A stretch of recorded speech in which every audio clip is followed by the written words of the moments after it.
All right. Cheers and salutations, my fellow true Romans. Be sure to grab some true Roman bread, drink some true Roman wine, and make love to your true Roman wife. Because today we got ourselves a fun video to check out.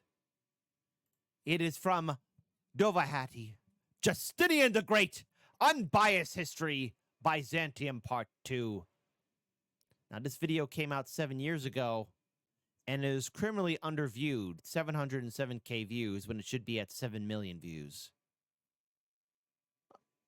Hold on. What's going to happen today? What kind of adventure are we going to go on today? My true Roman friend, it's time. Time for what? We're going home. We're going home. We're going to Rome. Justinian the Great. You know what time it is, right? It's game time. We're ready. We're ready. We're ready. We're ready. That's right. Boot up and suit up. We're taking back Rome. That's right. All right, everybody. Time to save the world again. Roman style. Let's get ready to enjoy this video. In a 3, a 2, and hail Rome.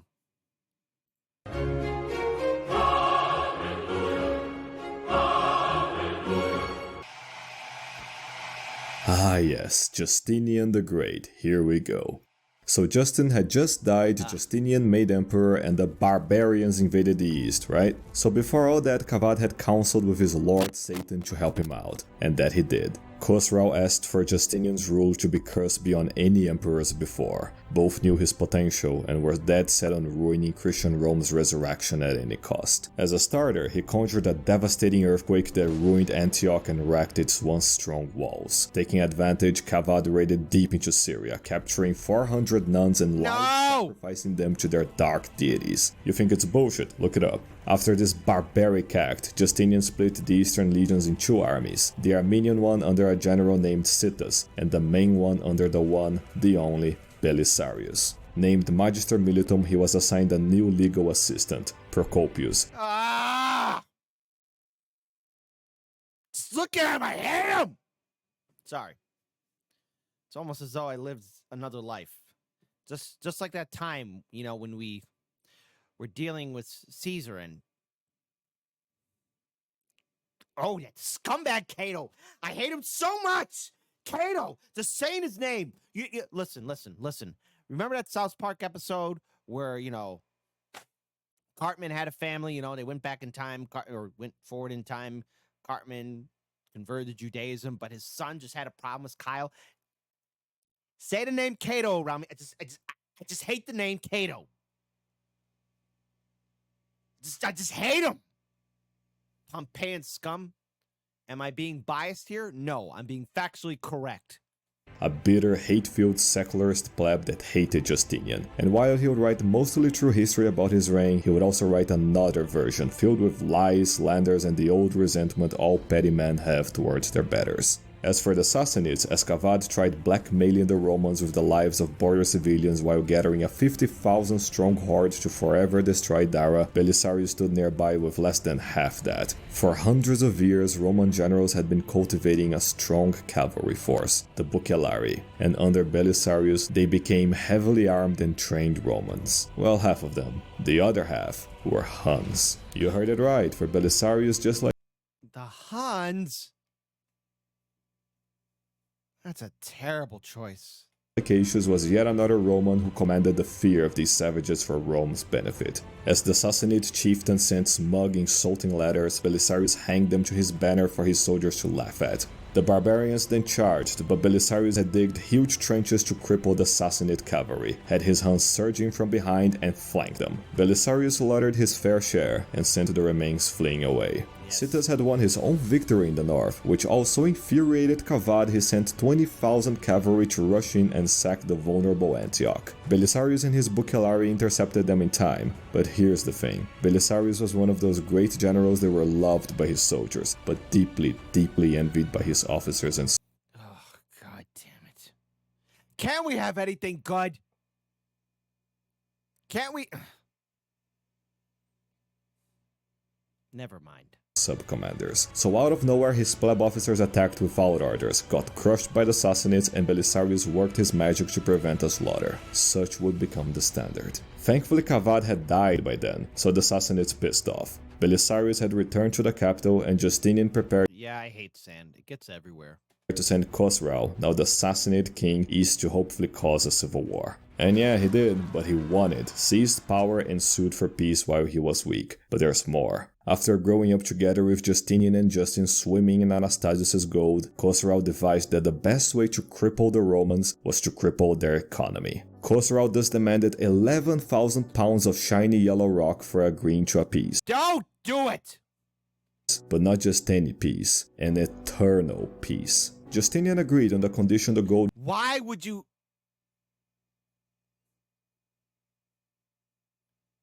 Don't give them money. would pay for defenses against the Huns. The Sassanids were really their bitch. Now here's a tough question. How long will this eternal peace last? Who will break it and for what reason? Here are your options. In 8 weeks.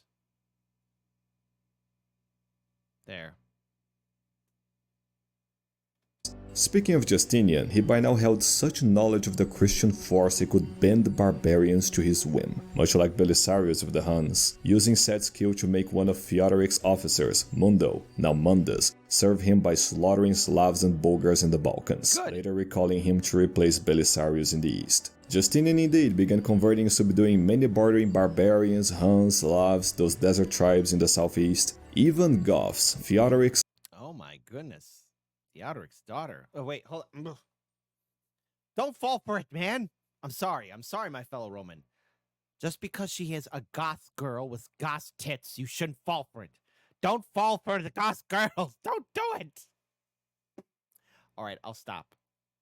own daughter and queen of the Ostrogoths, that is, Amalasuintha, over which Justinian held such sway he convinced her to raise her son like a Roman.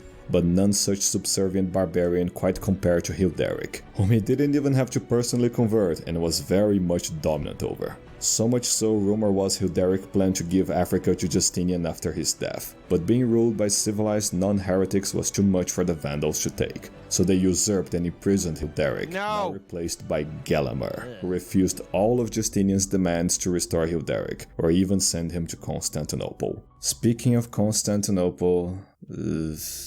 To understand what's to come, you must understand Justinian's reforming tendencies. Not only did he purge corruption and injustices wherever possible, but to forever making doing so simple, he assembled the best jurists the empire had to offer, led by the greatest of them, Tribonian, tasked with compiling every law, edict, and custom in the empire into a single civic code. Encoding all laws from as far as the time of Constantine, the Tetrarchy, and further back, they had done it. A single, unified, detailed account of every law in the empire for all to obey. The Corpus Juris Civilis, the body of civil law, forevermore the basis of most legal systems. This Justinianic Code, as it came to be known, rustled many Jimmies, mostly heretical, pagan, secular, apostate, and unbaptized Jimmies, because it also focused on religious orthodoxy, you see. Justinian persecuted all degenerates that didn't abide by his new law code, Embrace the new law code. Embrace the order!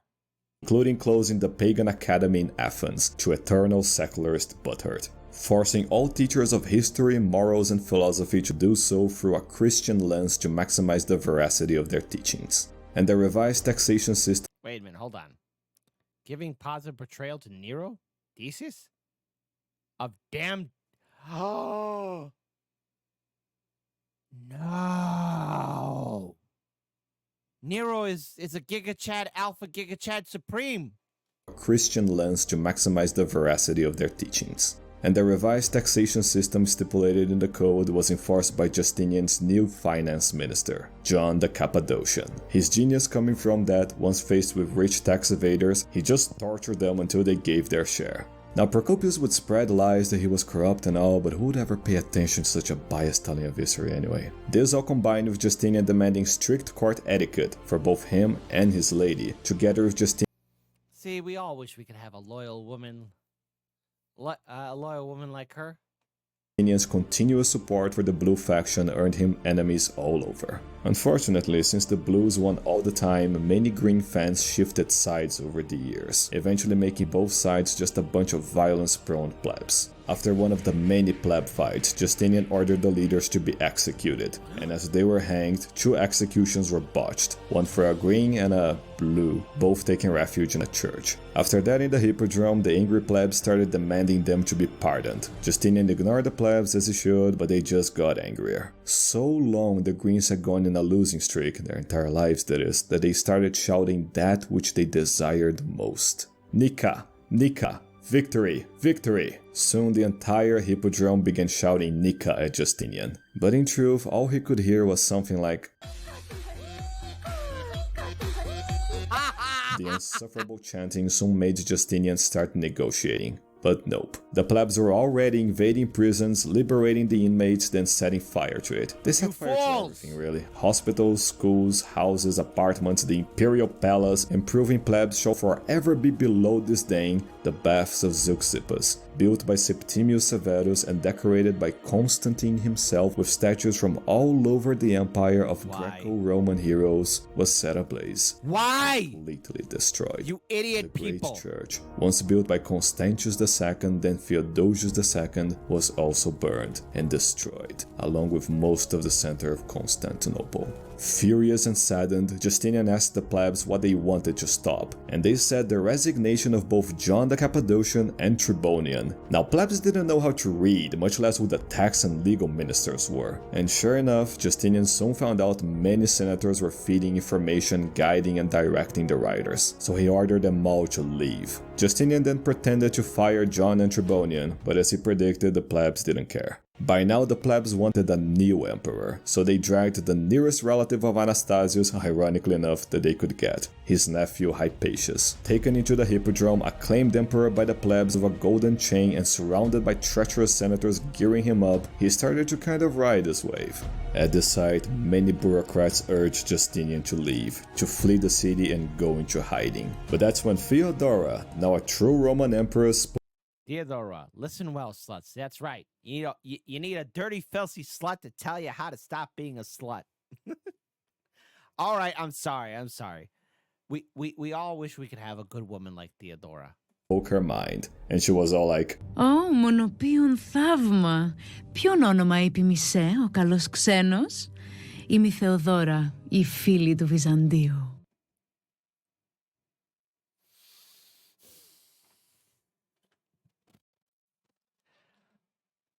I hope I could find a woman like that. We all do, buddy. We all do. Hell, Rome! she was all like, μονοποιούν θαύμα. Ποιον όνομα είπε η Μισέ, ο καλός ξένος? Είμαι η Θεοδώρα, η φίλη του Βυζαντίου. that is, I would rather die an empress than live as a pleb. And Justinian wholeheartedly agreed. And so he summoned the 2 generals that were around waiting redeployment, Mundus and Belisarius, plus one of his bureaucrats, Narses. For Narses, he gave the gold to go bribe off the cheap green and blue leaders. As for Belisarius, he gave him reinforcements. And make a guess what he asked him to do.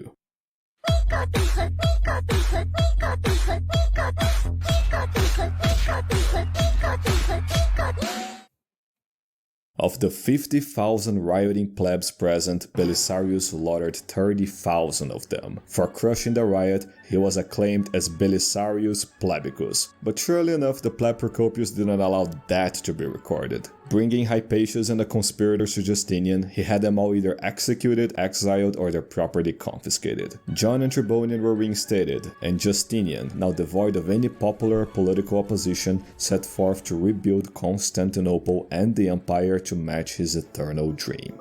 The usurpation in Africa never left his mind, and if the Vandals so wanted war with Rome, he would make it the first step of his reconquest. Now, many thought retaking Africa was impossible given how Leo failed with 100,000 men and Wait. Cato the Elder. Why are we praising Cato? Never mind. I won't get angry. Majorian never even got to leave the port, but Justinian knew he had Belisarius. And yeah, Belisarius was thus sent west with just 15,000 Ugh. Hans got drunk and killed a soldier in a fight, and that's not true Roman bred.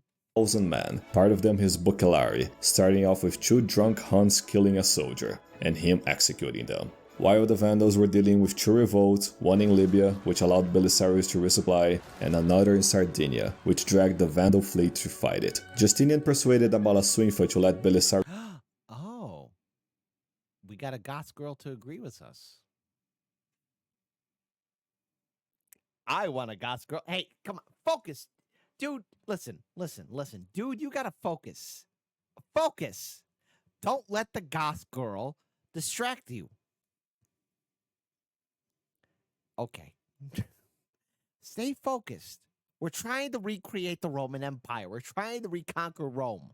You're embarrassing me.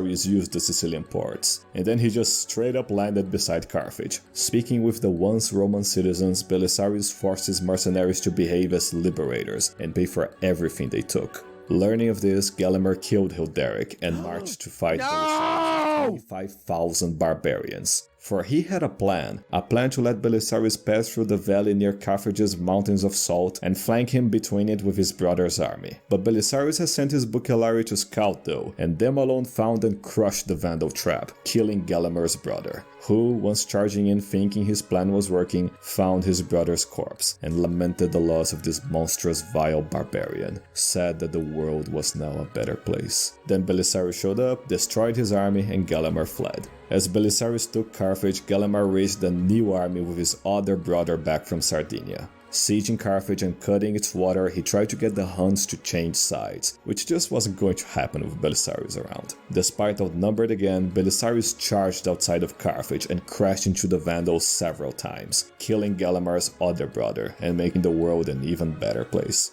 Good. Bye, Gelimer. You son of a beat. Belisarius then liberated Hippo, and while far too late to save St. Augustine, St. Augustine, we're sorry. he got in just in time to retake all of the treasures the Vandals had taken from Rome, which itself paid for the whole campaign. Gelimer had prepared a feast in the event of his certain victory, which Belisarius had for himself as he sat on the Vandal throne. Gelimer was eventually found and captured, the last remnants of Vandal resistance crushed, Sardinia and Corsica reconquered, and all North African cities retaken.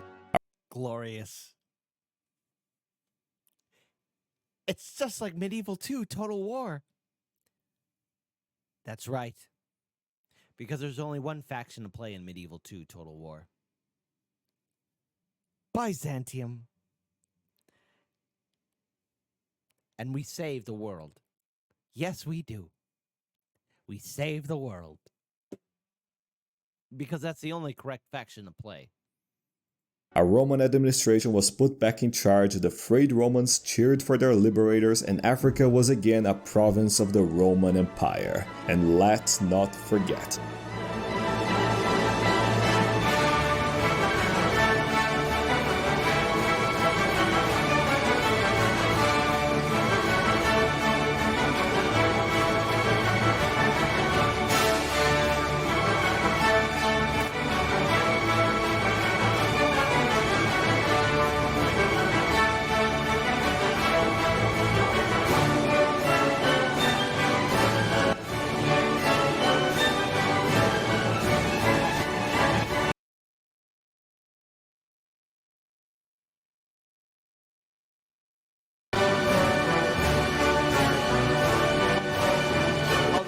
I knocked off my headphones so the sound wasn't coming in.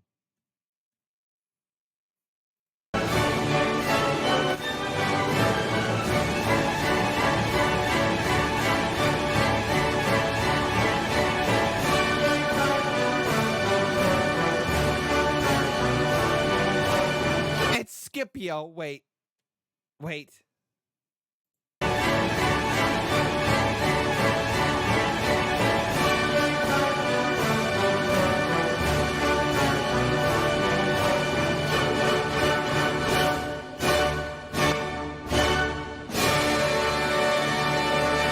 Vandal women married Byzantium soldiers and settled.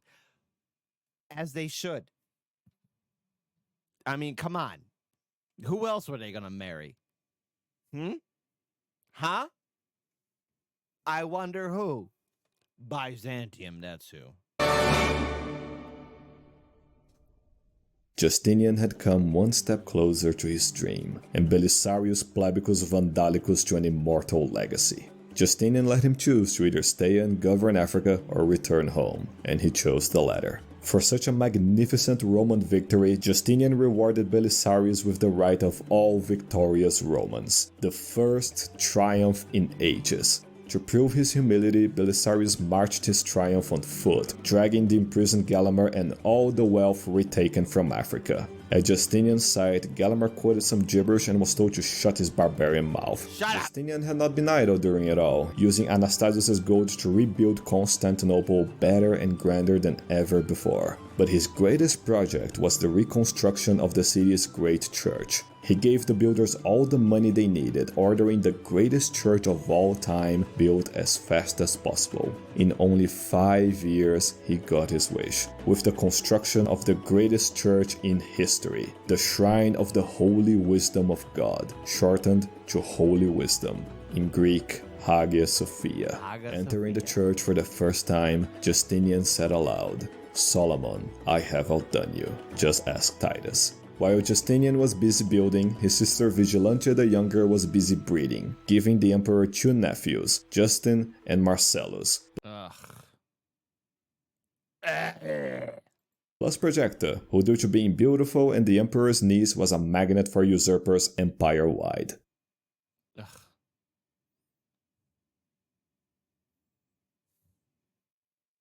This is a recipe for disaster. But now history focuses on Italy. Hey, buddy, it's your favorite, the Goth girl. Oh, really? Where's she at? Oh, there she is. Calm down with the Goth women, okay? You're embarrassing me about wanting to be with all the Goth women. But it's a Goth girl. Shush. As is so often used to, with the Goths growing to despise Roman-friendly Amalasuntha, taking her son to be raised a proper bloodthirsty barbarian, so much so he died a young man. Now rumors were abound that Amalasuntha planned to give Italy to Justinian, and even when she appealed to her cousin Theodahad for help, he betrayed, killed, and usurped her. No! This prompted one of the once Romans under Gothic rule. Shush. Don't look, buddy. Killed, and usurped her. This prompted one of the once Romans under Revenge. Revenge for the Goth girl. Revenge. Gothic rule, Liberius, to defect back to the empire and inform Justinian what happened. All the emperor had to do was look at Belisarius and he knew what to do. For too long the Roman Empire had been robbed of its home, of its birthplace. With the same skill it had conquered the world, the horrors of the 5th century would be overturned, and so Justinian ordered Belisarius to retake Rome for its empire. With only a little more than 7,000 men, Belisarius sailed through the west and seized almost all of southern Italy, while Mundus... A little side note, for those who remember, one special Christmas, I had a family member buy me the game Empire Earth. For those who don't know, Empire Earth was a great game back in the day. And I first learned about Belisarius because you get to play the tutorial campaign in reconquering the Roman Empire as Belisarius. And I never knew of this great campaign. Hey, listen, I don't know everything. But it was a great event. because I never knew. And that in turn got me interested to read more about Roman history and to become a true Roman. Never forget. Never ever forget. Was sent to reconquer Dalmatia. The Goths did push them back, but he retook it at the cost of his life, with reinforcements securing it. The reconquest of Italy was going so fast, Theodahad almost just gave it all up for peace, but then the mercenaries in Africa revolted, killing his momentum and forcing Belisarius to deal with it. Justinian soon replaced him in the task with his cousin and heir, Germanus, who crushed the rebellion, letting Belisarius to go back to Italy. And now on his way lay Naples, almost impossible to siege given how he had spread out his forces to secure the south. But as an Isaurian mercenary wandered about an aqueduct, he found the most curious thing. Dragging Belisarius to see it, it was a waterway that led straight into the city. Belisarius then ordered it widened, and by the next day, the city was taken. Yes! Theodahad by then had been usurped by the new Gothic king, Vitigis, who retreated with his forces north. Indeed, in fear of Belisarius, the Goths had left Rome alone, and with a papal invitation into the Eternal City, Belisarius marched there. After decades of barbarian tyranny, Rome was finally back under Roman rule. Well, what was left of it anyway? After the fall of the West, the economic destruction and multiple sackings, Rome was now a shadow of its former self. Now almost entirely ruins and abandoned houses from a... Hold it in. Hold it in. Don't cry.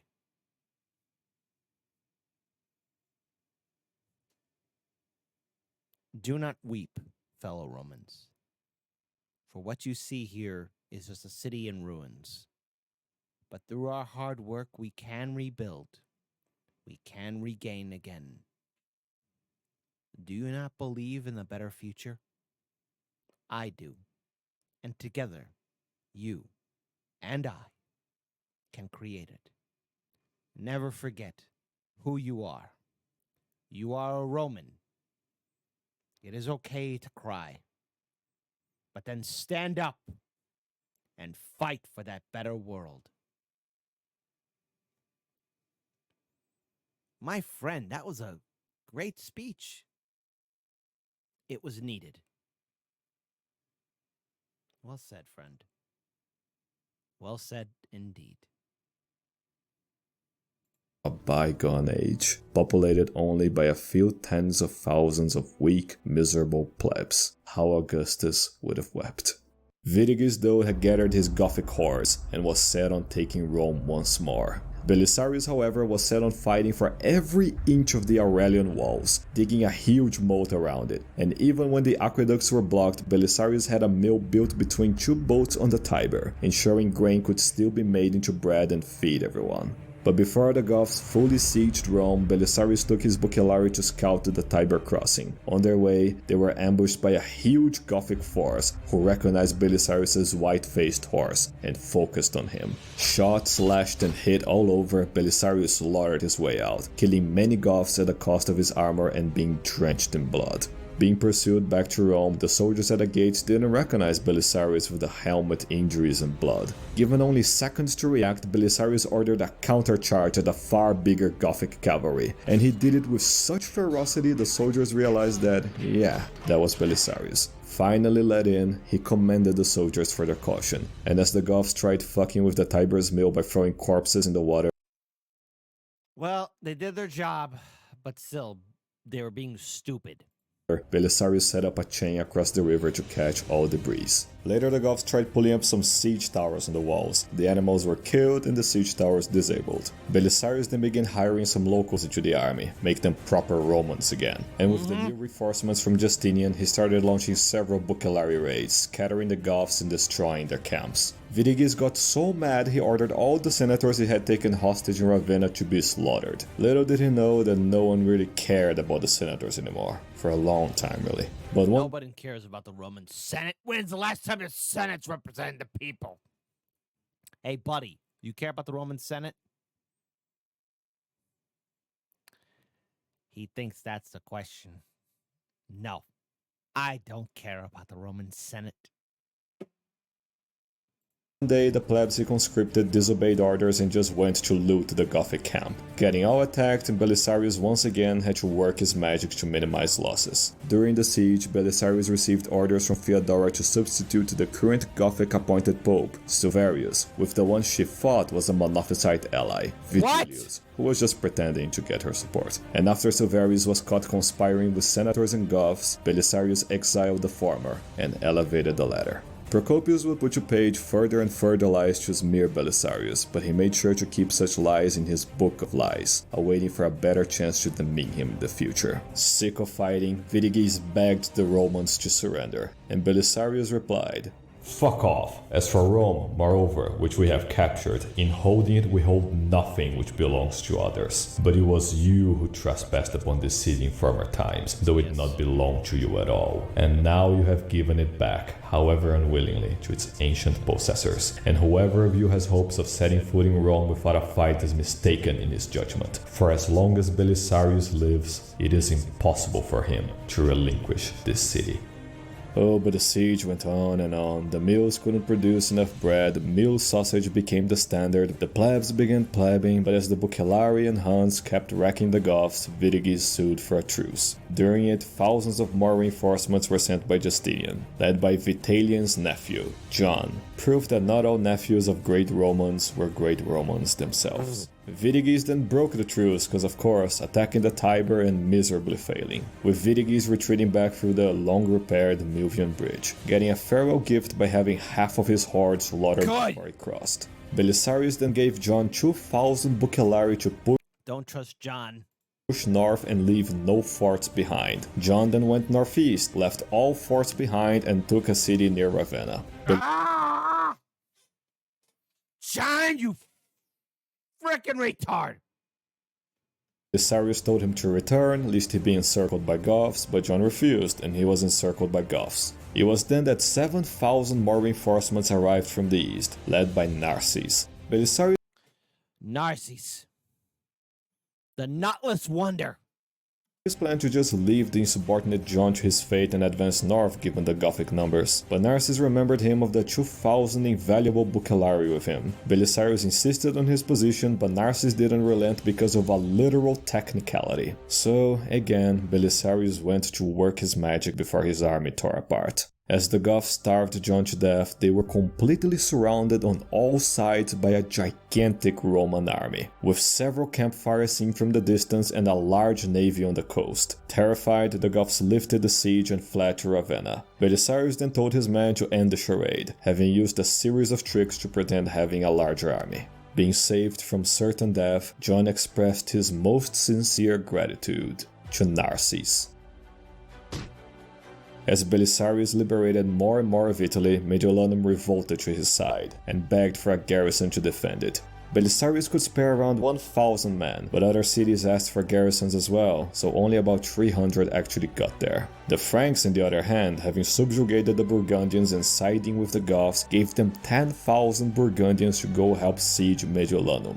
Belisarius then urgently ordered the nearby John to go rush there and save the city, but he refused, saying he only took orders from Narses. Belisarius then wrote to Narses, who agreed with the orders, and when John read them, he caught a mild fever and delayed his march. Meanwhile, Mediolanum's guard had all starved to death, with the survivors saying they would open the gates if only the barbarians spared the city's population.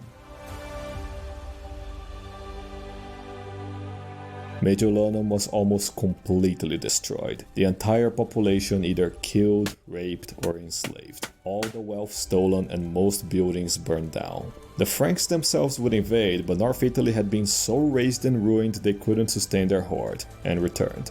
As the devastation spread north, Belisarius reported it all to Justinian, who got so mad he recalled Narses from Italy, and explicitly wrote back that Belisarius and Belisarius alone was the only authority in Italy. All this while desperate Vitiges tried one of his last tricks, sending envoys to Khosrau, telling him to break the eternal peace now that most of Rome's legions and generals were in Italy. Having almost completely taken the north, Belisarius then cornered Vitiges in Ravenna, eager to end the war with total victory. But Justinian had caught wind of Vitiges' envoys to Khosrau.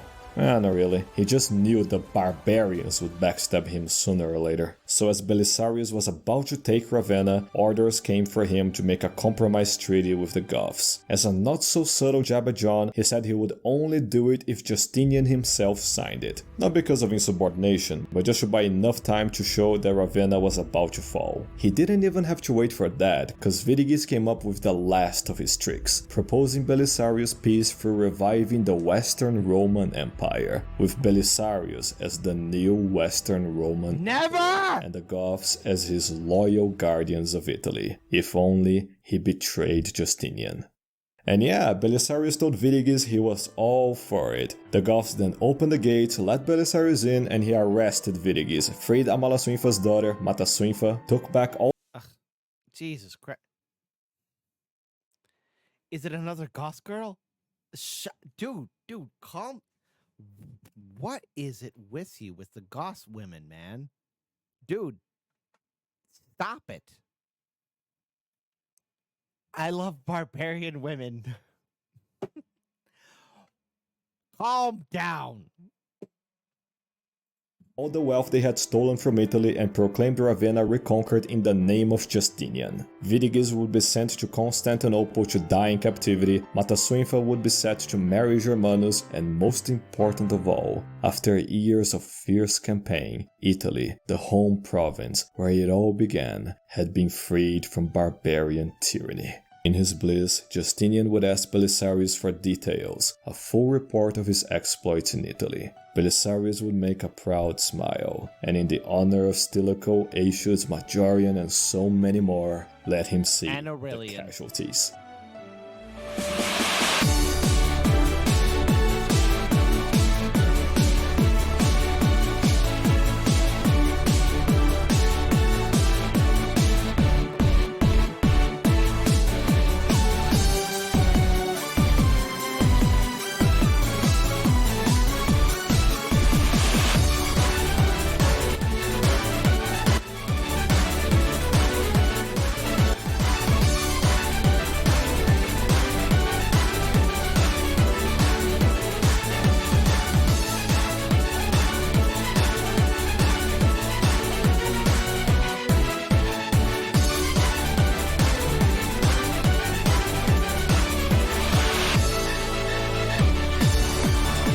You know what's missing there? I see Majoran. I see Augustus. I see Asian. I see them all. Can we have Aurelian, please? Would it be wrong to have Aurelian? The true savior of the world?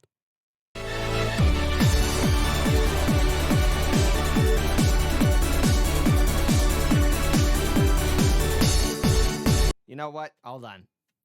YouTube rewind time. YouTube rewind time. So many more, let him see the casualties.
Hail Rome. Hail Rome! Rome's revival was at hand. Yesterday Africa, today Italy, tomorrow Hispania, Gaul, Britain, Dacia. Justinian couldn't help but dream. peace had been achieved in the west, which means war would soon come in the east. You see, angry that Rome was recovering its lost provinces, Khosrau began grasping at straws to reinitiate conflict, demanding part of the Vandal loot cause, I kid you not, the campaign was only possible because of the eternal peace. Justinian sent some scrap, but not enough for the barbarian. Furthermore, Khosrau had been wanting to consolidate his access to the Black Sea, would make a Sassanid attack on Constantinople easier, but it was only after Justinian began enforcing his new law code there that he began preparations to break the peace treaty. So, did any of you actually guess wrong? I said 8 weeks. Because I don't trust barbarians. Even though what Kit said from Americans Learn was the incorrect answer, it was technically and theoretically forever the correct answer, because you can't trust a barbarian. Thank you, my friend. Of course. And now you know, plebs, and knowing is half the battle. Speaking of enemies of humanity, Justinian had been trying really hard to end the Monophysite heresy. If their whole shtick was over how many natures Jesus has, then Justinian hoped by saying Jesus was divine, human, and a single person would leave things vague enough for the heretics to relent. But nope. Moreover, when the Pope visited, he convinced him only the persecution and slaughter of heretics would make Jesus happy. And through persistent hatred, he managed to confine most of the Monophysite heresy to Egypt. What he couldn't confine, though, were the Slavs and Bulgars that again raided the Danube, ransacking deep into Thrace. At the very least, a few Christian monks had managed to smuggle a few silkworm eggs from a far eastern barbarian kingdom. Huh. You stole some eggs. Praise Jesus. Huh. You know, if you ever watch the Fall of Civilization podcast about Byzantium, and it's a great series, by the way, you'll find out what happened about those eggs. Had managed to smuggle a few silkworm eggs from a far eastern barbarian kingdom, setting up a native silk production facility in Constantinople. But in the capital, the only real problem was overpopulation. Too many plebs were breeding and moving there. But it was all an ironic effort in hindsight. In just another normal day of ruling, building, and purging, Justinian's surroundings suddenly became darker. Everything became colder and colder. No. Looking at the sun, its light diminished severely. It's only a fraction of what it normally was. This darkness covered the empire for years. Noxious fumes flowed through the air, and the worst side of heretics, like Theodora, No! Theodora, no! John the Cappadocian of treason. Theodora began being a bitch about a great many incriminating John the Cappadocian No, Theodora, you fool, you woman, you big-boobed woman, what's wrong with you? of treason. Theodora began being a bitch about a great many things really, but Justinian cared not. That bitchiness is why he married her. No, he just exiled John to end the matter and concentrate on the apocalyptic omen at hand. The diminished solar activity crippled farming efforts, and famine ensued. But by then Justinian was still too busy sending reinforcements to Belisarius in Italy and civilizing savages.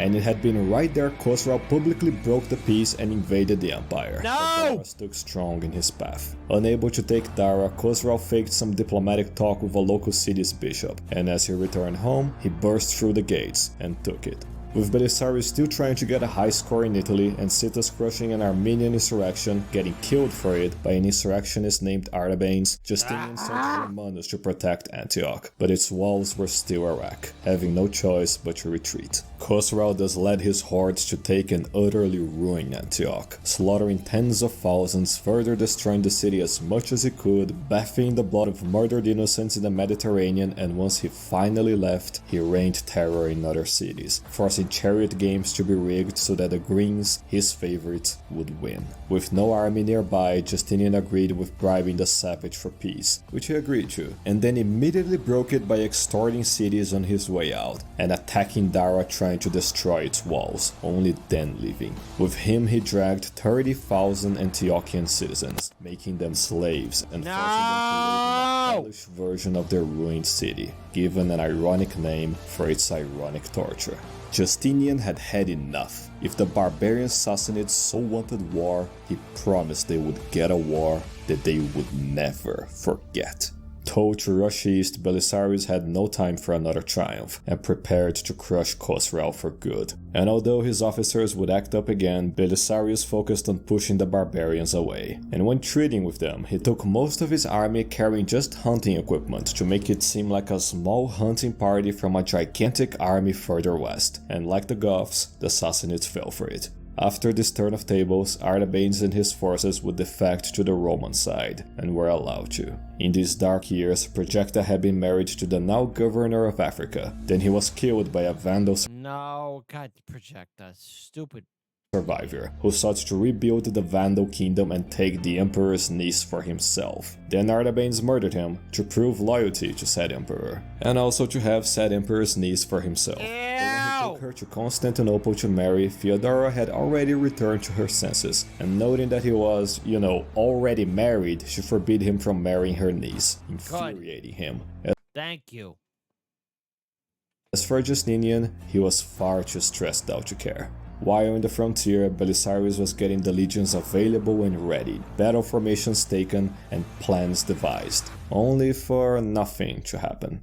The border was dead silent. The Sassanids never attacked, the only thing to come from the east being tales of horror and death. No! Meanwhile, in Egypt, a sailor was working on a ship delivering wheat to all across the empire. But one day, he started feeling strange pains in his head, in his arms and legs. He couldn't sleep well. He was filled with the most terrible nightmares. His eyes went bloodshot.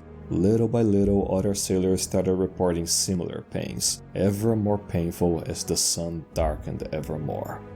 A little later, a ship was noticed crashing into port, and the dock workers went to check inside. To their horror, they found the entire ship's crew rotting in pools of blood. Trying to at least understand what happened, they found strange dark spots all over the corpses. Bubonic, Get away from him! the mark Get away from of him! Black Death. Get The away! bubonic plague soon took over all of Egypt, and was unknowingly carried off in several more grain ships to Get all away! corners of the empire. City by city, people began to fall ill, vomit blood, rot from the inside, and die. No one understood the cause, much less a cure. This was the work of pure evil. In Constantinople, of the 500,000 citizens therein, over 200,000 would be killed. All surviving citizens stayed on lockdown, living only to bury their friends and family. Mass graves were ordered dig, and no matter how much Justinian tried to provide relief, the devastation to the economy, armies, and peoples of the empire was far too great to mitigate. The plague spared none, especially not unreplaceable great minds like Tribonians, another of its victims. Indeed, even Justinian himself was eventually infected. No! The Bubonic consuming his body, the severe fever rising up, and feeling of impending death seizing him. At the height of their terror, the infected began seeing demonic apparitions in the future, the horsemen of the apocalypse, headless demons, and hellish ghosts posing as angels dissuading them Torian! Don't embrace the darkness! from the one true faith in exchange for their lives. No! The deaths in the millions, the economic destruction, and deep trauma far surpass that of any short-term crisis or barbarian threat ever Don't endured. look. Don't In look. all, a full third of the empire's population was killed, and the truth is, it would never recover. Better said, it could not be allowed to recover. And when the ultimate vulture came for the empire its weakest, he resurrected the Ostrogoths from the depths of hell, unleashing them once again over Italy. The very second Italy was in peril, Justinian woke up, healed from the plague and calling on Belisarius again, sending him to Italy again, suffering the presence of John again, who disobeyed orders and went for easy victories again. Rallying behind some undead Goth named Totila, the Goths laid siege siege to the Eternal City, whose garrison, what the plague spared anyway, were barbarian mercenaries. Speaking barbarian to barbarian, Totila convinced Anisarion to turn traitor and open the gates for him. Once inside, Totila sent a letter to the emperor warning that if the Romans didn't leave Italy, then he would destroy Rome for good. He received a quick reply, daring him to even try. Terrified, Totila just marched south to attack the Edict General that was all by himself, opening way for Belisarius to retake Rome from him. But back in the east, so many years of heresy, sunless days, and Oh no, Theodora. Your big boobs can't save you now. cancerous behavior had taken a toll on Theodora. So much so, she contracted cancer and died. Justinian deeply mourned her death. She was often a pain of a heretic wife, but she was his pain of a heretic wife. Uncoincidentally, Belisarius was recalled back to Constantinople shortly afterwards, and having again saved Rome, the aging general chose to enter a well-deserved retirement. Saying goodbye to such a competent general hurt, but some consolation laid with his cousin, Germanus, plus his two sons, Justin and Justinian the Younger. Good.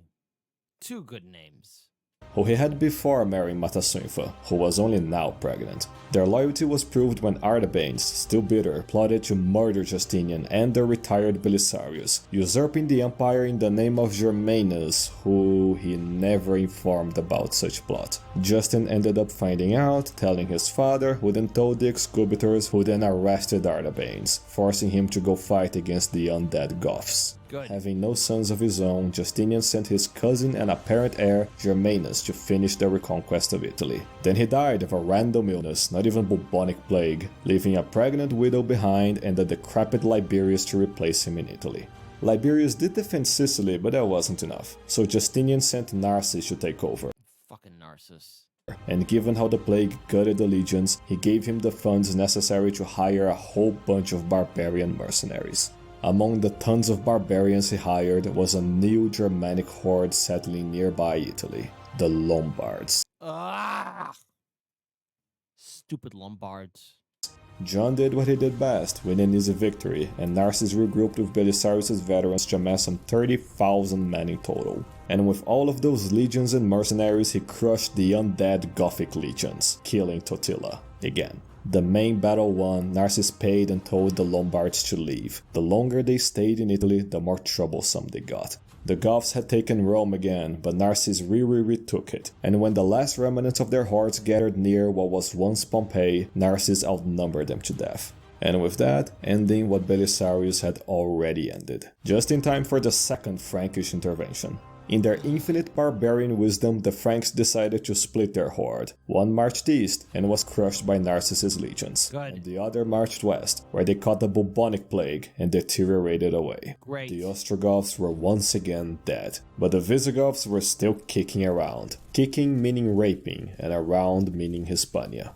Barbarians being barbarians, they were once again slaughtering each other to be king of the mud huts, with one of the would-be mud hut majesty asking the nearby Romans for help. Being told of this chance, even after decades of rule, war, and plague, the death of his loved ones and deterioration of his mind and body, Justinian still believed in the dream that once was Rome, and so ordered Liberius to reconquer as much of Hispania as possible. So as the Visigoths kept killing each other, Liberius led a nostalgic reconquest of the birthplaces of Trajan and Hadrian to beyond what was once New Carthage. The victorious Mudhut Majesty tried fighting back, but failed, for now.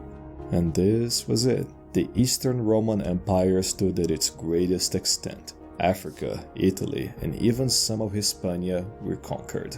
But due to the plague, wars, and disasters, the empire's population was now lower than it had. Oops. Hold on, I just realized my character just hit it. Oops. Sorry, my character just oops. Sorry about that. He hit the key button. It should not have happened. Let's look back here. East and was crushed by Narses' legions, and the other marched west, where they caught the bubonic plague and deteriorated away. The Ostrogoths were once again dead, but the Visigoths were still kicking around. Kicking meaning raping, and around meaning Hispania.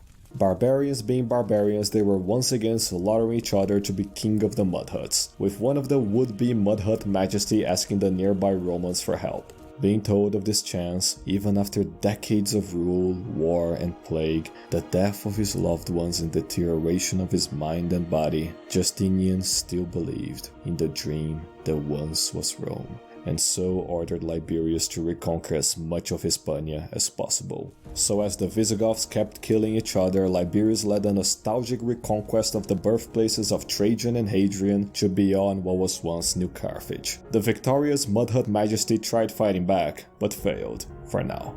And this was it. The Eastern Roman Empire stood at its greatest extent. True Rome. Africa, Italy, and even some of Hispania were conquered. But due to the plague, wars, and disasters, the empire's population was now lower than it had been decades before the reconquests. It's really all downhill from here. No! Throughout the countless attempts that would yet be made to restore what Rome once was, none would ever come as close as Justinian's. As for Justinian's later years, they would be the same as for all of those who ruled Rome for decades. Disappointing. For all of his great reforms, he could never make the Senate worthwhile. At least now he was led by a capable patrician, Paul, keeping one of the last patrician clans of old Roman origins still alive. The Black Death came and left again and again, but every time it killed only the non-immune, little children and babies. Never remarrying and thus remaining childless, Justinian's two likeliest heirs, the two Justins, vowed that whoever of them became the emperor, the other would be made his right-hand man. Now, here's a tough question. Taking over their father's legacy, Justin and Justinian the Younger joined the legions and helped fend off any Sassanid attacks. Good! His hordes destroyed by his own lord's plague, and now facing capable Romans again, Khosrau begrudgingly agreed to a peace. For now. Just as soon as there was peace in the empire as the Bulgars were invading the Balkans again. With no active generals nearby, Justinian turned to Belisarius for help, who dutifully left retirement and gathered some 300 retired veterans, plus some civilians fleeing south to fight the barbarians. Camping nearby a passage Belisarius knew the Bulgars would cross, he, and say it with me, lit several fires to make it seem like he had a gigantic army camping nearby, scaring the Bulgars into only sending a few thousand barbarians to cross, who he stopped with 100 veterans, while the other 200 veterans flanked them from the woods, making them flee to the north. And yeah, the barbarians just kept falling for this, hardly surprising though. Justin would take over from there and face yet another barbarian nomad horde migrating west, the Avars. Fleeing from the east, they demanded lands in the empire. Shockingly, Justinian refused, but before the Avars invaded, Justin had repaired the damage the Bulgars had dealt to the local defenses, so they just, chilled beyond the Danube. For now. But then one day, Belisarius was forcefully dragged into a court and accused of most heinous treason against the emperor, the case being overseen by a certain Procopius, who immediately judged him guilty and condemned him to imprisonment. Few know why. Thrown into a dark cell to rot away, he was quickly freed from it by none other than Justinian himself, who instantly pardoned him of all made-up charges. But his freedom wouldn't last long, as Belisarius would soon after die in his state, and with him, the last of Justinian's will to keep on living. Despite growing ever less attached to this mortal world, Justinian would make one final attempt to end the Monophysite heresy, and what he didn't achieve in his prime, he didn't achieve in his old age. In retrospect, Justinian's life had been one of constantly fighting against the odds. When his enlightened reforms drew the wrath of the old system, he reined them into submission. When all believed the West had fallen for good, he had Belisarius prove them wrong. As heretics continually tried to further divide the church, he acted as the foremost defender of the faith's unity. When the plague came to usher in the apocalypse, he survived it and kept the empire intact. Barbarian after barbarian would attack from every direction, but the generals he appointed sought to beat them all back. All this conflict, all this death and suffering, but Justinian never regretted it, for he knew that there once was a dream worth fighting for. After so many decades, at a night of his 83rd year, Justinian became weaker and weaker, with only a local palace bureaucrat to notice. What the great emperor's last thoughts were, no one knows. Was it pride in his laws that would stand for millennia? Was it disdain for the plague that killed so many and hindered his reconquests? Was it about his heirs, or his enemies and the heretics? Or perhaps it was joy over those he would get to soon see. In the end, none would know. After 4 decades of great rule, Justinian was dead. The tragedy of the fall of Rome looms large in the common psyche, prompting many to have asked through the centuries, what if there just had been the right reforms? What if they had given their all to reconquer the lost provinces? What if they had fought against the tides of history? Justinian, Belisarius, and so many heroes of this age were that what if. Decades they spent fighting to restore what once was, and achieved far more than most ever dared dream of. While all men, no matter how great, eventually die, for as long as there are those who remember the dream that was Rome, the reign of he who dreamt it the most shall never be forgotten. The reign of Justinian the Great.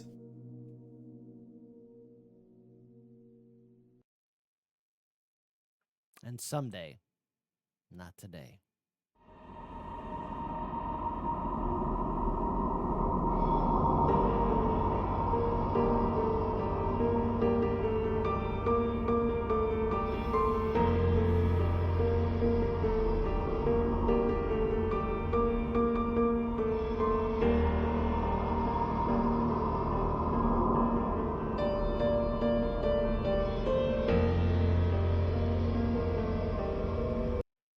All right, folks. So we learned something here today. We learned something glorious today. We learned about the dream of Rome, the glory of Rome, the heroes of Rome. Someday there'll be peace, but just not today. And until then, all you beautiful, lovely people, never forget that the dream of Rome was fought for. What's that? What do you want to say, buddy? The war's not over yet. I didn't hear no bell. That's right. We're not done yet. There's still 2 more episodes of Byzantium. And then the adventure's over, folks. But we will seize the day. Never forget Justinian, Belisarius, Theodora, and so many other great heroes who fought for a dream called Rome.